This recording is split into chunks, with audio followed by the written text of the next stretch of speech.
This is the examination of the hidden human condition. You're listening to the Hidden Killers Podcast. This is the Hidden Killers Podcast with Tony Bruschi. We are having a chat right now with Joni Johnston, clinical and forensic psychologist, discussing something that a lot of people have very mixed opinions on.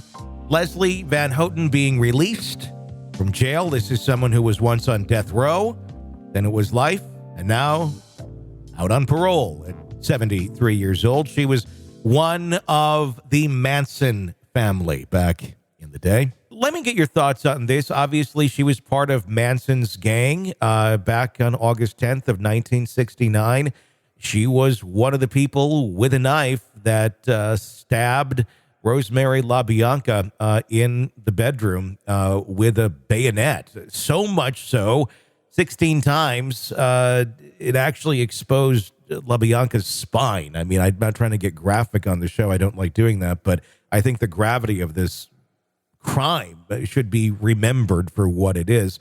Then afterwards, the story goes, they all sat down, all those involved, and had some watermelon because, you know, after killing a family, who doesn't need some watermelon?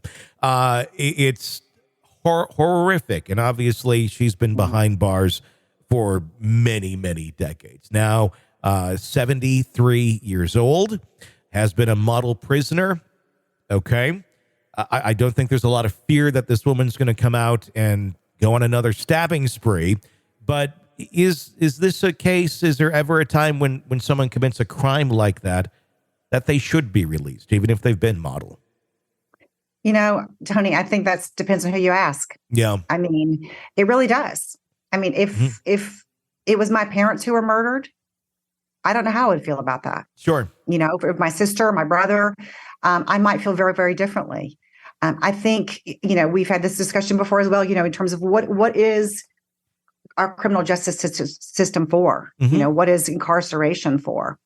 I mean, there are some crimes that you can never make up for. Yeah. There's just no question about it. It was a horrendous crime. And I certainly, you know, working in a maximum security prison for a while, I certainly saw some of those crimes every day. If it's a matter of, can this person be rehabilitated at some point? I think she's proven that with her actions over the past 50 years. Should she be given a second chance? Again, it depends on who you ask. Yeah. You know, my opinion is I think she should. I think she was 19 years old when this happened. There's no excuse for that. But I think our climate as well, I think we've learned a lot about, you know, juvenile development. We've learned a lot about juvenile brains. There's been a lot of, you know, there's been some laws passed in California that basically said if you received a sentence of life without parole as a juvenile, you should be given the opportunity to at least be reevaluated at some point to see if you should have the opportunity for parole. Not that you're going to be paroled, but should you? And I think that just reflects that our greater understanding that, you know, juveniles certainly understand right from wrong, but they are more likely to be influenced by peers. Sure. They do have less judgment as a group.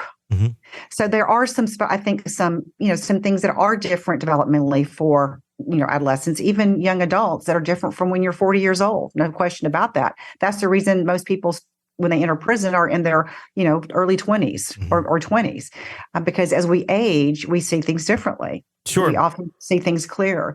So I do think that, you know, it's my opinion. And again, it's easy. I do recognize that, you know, I'm not a family member of the victim. So I honor their feelings and their wishes.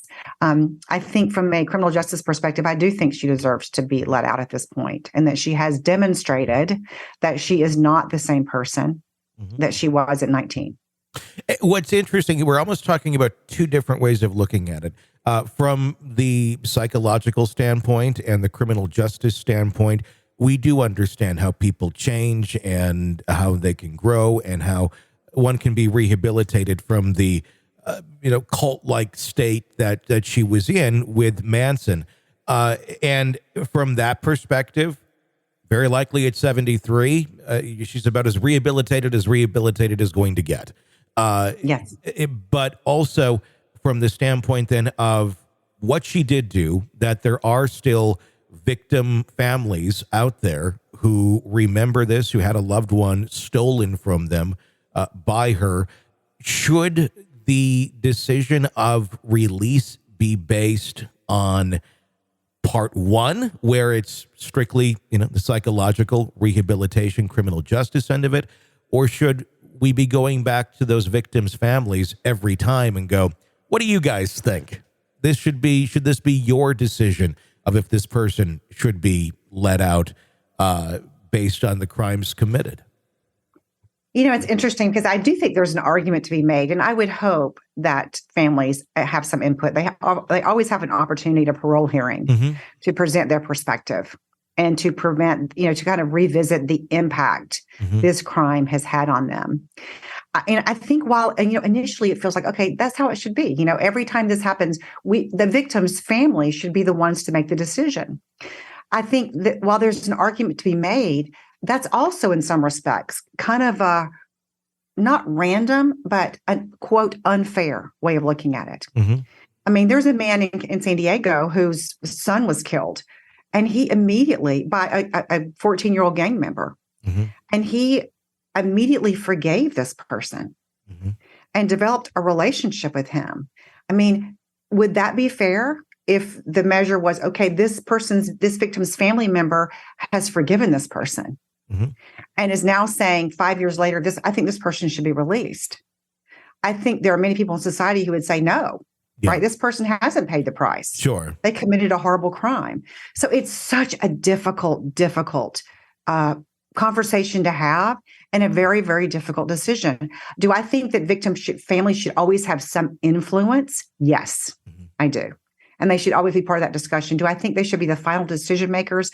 I'm not ready to say yes to that. But certainly be heard, which they are in those hearings. Absolutely.